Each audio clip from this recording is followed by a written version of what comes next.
Good morning from the top of Beinn Lair in the Fisherfield Forest. I'm here on a one-to-one workshop guiding a photographer around these mountains. I think going into these remote areas can be pretty intimidating if it's not something you've done before, so I do get hired from time to time to take on these bigger adventures and get photographers to places that they otherwise really wouldn't be confident getting to.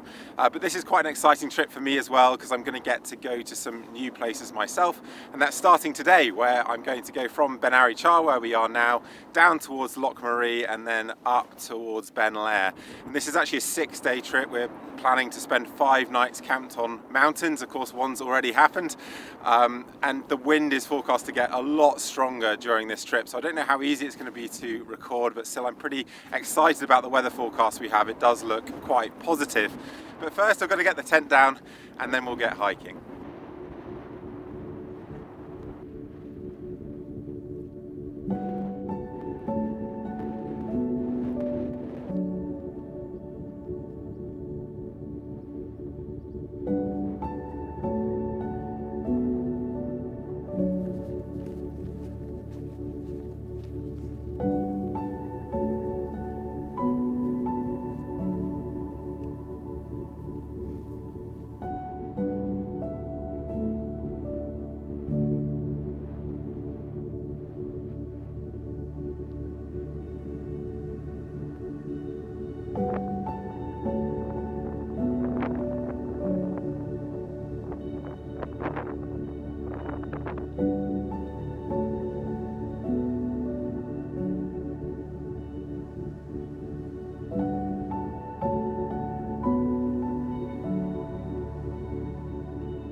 Right, we've arrived at the top, or very near the top. We're 30 metres off the summit of Beinn Lair, and I think we're going to camp here because this view looks pretty good, so we can just roll out the tents whenever we want to photograph that panorama behind me.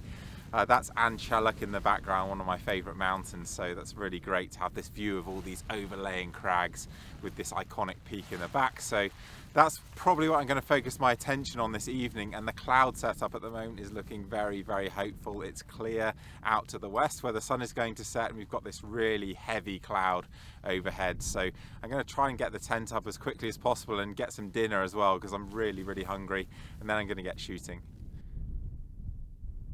The tents are up, as you can see, and our dinners are currently hydrating, so we're going to wolf those down because, as you can see, the light is coming through now. We do have a pretty good cloud covering above the mountains. Hopefully that will stay, because it has actually been thinning out as we've been putting up the tents, and it is very clear out to sea. The sky's going to blow out there, but you can see the sun's going to come down through that gap there. So we're pretty much guaranteed sunset light, and really I just want this clouds to hang around as much as possible, because that's going to make the light more contrasty, more colourful. I've talked about this before, but if you have blue sky with the sunset, then it provides this fill light, this blue fill light, which competes with the warmth of the sunset. So the ideal really is to have plenty of cloud, but of course it also makes the sky more interesting. So as long as there's some, I'll be pretty happy, because this is not a view that I've seen or photographed before, so it's going to be really exciting to get a shot of that panorama you see there. So there's the tents, and if I whip you around quickly, then this is the view that we have. So I've got this old snow in the foreground here, which limits how far forward I can go, but you can see a pretty spectacular panorama there, and I am likely to shoot this as a panorama, probably including this mountain that's very brightly lit here on the right, Evasion, as well as some of the crags over on the left there, and that's Skirna Lochen. And shoot something fairly symmetrical like this, and just crop up a little bit into those crags at the bottom of the frame, because they're just a bit too dominant like this. And I'm sure that I'll also shoot a much tighter frame like this, because obviously that works equally well, if not better. And I think the light is going to gradually improve, because the sun is coming down into clear sky over there. And we don't have quite as much cloud as might be absolutely ideal, but I'm sure it's going to produce some absolutely beautiful conditions, and in fact it's looking pretty good already, so I'm going to start shooting. Unfortunately, I noticed a cloud bank coming in and realised that I had to focus on my stills rather than recording video, so I'll have to talk you through the last rushed minutes of this shoot.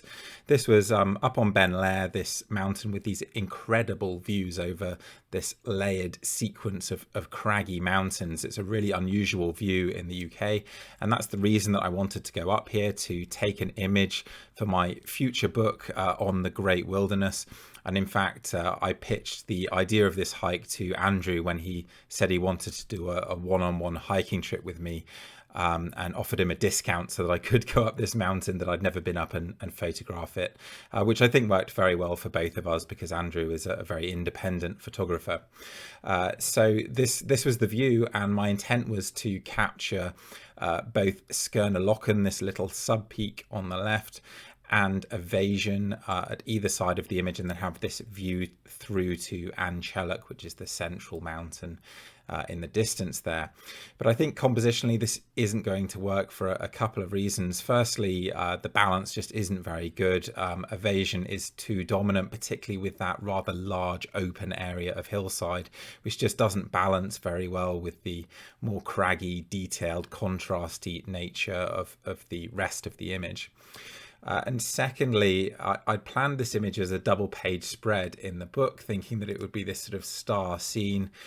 But unfortunately, if you think about where the page break is going to fall, it's going to go straight through the middle of Anchellach, in the middle of the frame there, which absolutely ruins the entire appeal of the scene for me. So instead, I switched to shooting this as a single frame and actually leaving out those two peaks on the left and right that I mentioned. And as the cloud started to come in, it just very slightly broke up the light on those foreground hills, which I think is favourable as well. And I think this is at least the scene that I will be going with in my book, because another consideration is, what are you going to pair the image with? And this is an image with a very strong colour. It's a sort of yellow orange and a fair amount of contrast. So it may be that I don't actually have the right image to pair with this image on the other side of the page. And if so, then I might need a different feel, a different colour palette to match a different image. So I was very glad that we were camping overnight and that I would have another shot the following morning. And that's where we're going to pick it up. Well, good morning. I imagine I look about as good as I feel right now, which is very short of sleep. I didn't sleep too well last night.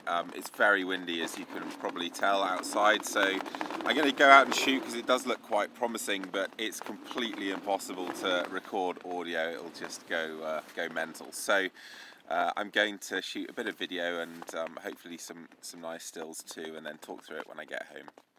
The initial red light of sunrise was blocked by a band of cirrus, but I think even if the sun had hit the clouds above to produce some colour, this shot wouldn't have worked because of the enormous contrast range and the fact that very, very little sunlight would have actually fallen on the scene itself. So instead, I walked in the opposite direction to head towards the hills of Tordon to see if there was a photograph to be found there. Fortunately, we found a rock to shelter behind because that wind was absolutely bitter that morning, so it did make watching the sunrise a lot more bearable, and we did actually have a very nice sunrise indeed once the sun had got above that band of cloud on the horizon. And some rather nice cumulus clouds drifted across as well to create an almost ideal lighting setup. Though I have to say I have to be a bit harsh on myself here, because even if I crop out the distraction of the hillside creeping in the bottom left of the frame there, and the hydro works and little woodland at the bottom of the frame, I think this image is just a bit too one-dimensional. There's not really anywhere for the eye to rest. So as wonderful as the lighting setup is and those mountains are, I'm not really sure that this is the standard that I would generally aim for. And maybe if I had more time and could come back and find a foreground, there could be something here. But this image certainly isn't one for me. So we stayed around a little longer just to watch the light change across the mountains, and then went back to the tents thinking that we'd pack up. But when I arrived there, I thought I'd actually shoot one more frame because you can see this amazing depth effect coming from the haze. And this shot partly works, I think, or this scene, because we're in shadow here from a cloud above, which then cuts out the amount of haze because the sun is not lighting the haze that you're actually in, if that makes sense. So this was the image that I captured, and I think it's a really nice alternative to the image from the evening before. It's obviously got a completely different feel, completely different color palette, and so having this kind of flexibility to work with when I'm producing a book is hugely useful. So if I just put those two side by side, then you can see that although the framing's the same, they really couldn't be more different as images. So that's maybe one of the benefits of camping overnight on these mountains. I have to say I did choose the warmer first image for my calendar, which is now available through my website. So please do have a look at that if you'd like to support my work. Otherwise, please do like this video and subscribe to my channel. I've got some videos from Iceland coming up, so do keep an eye open for those, and thanks for watching.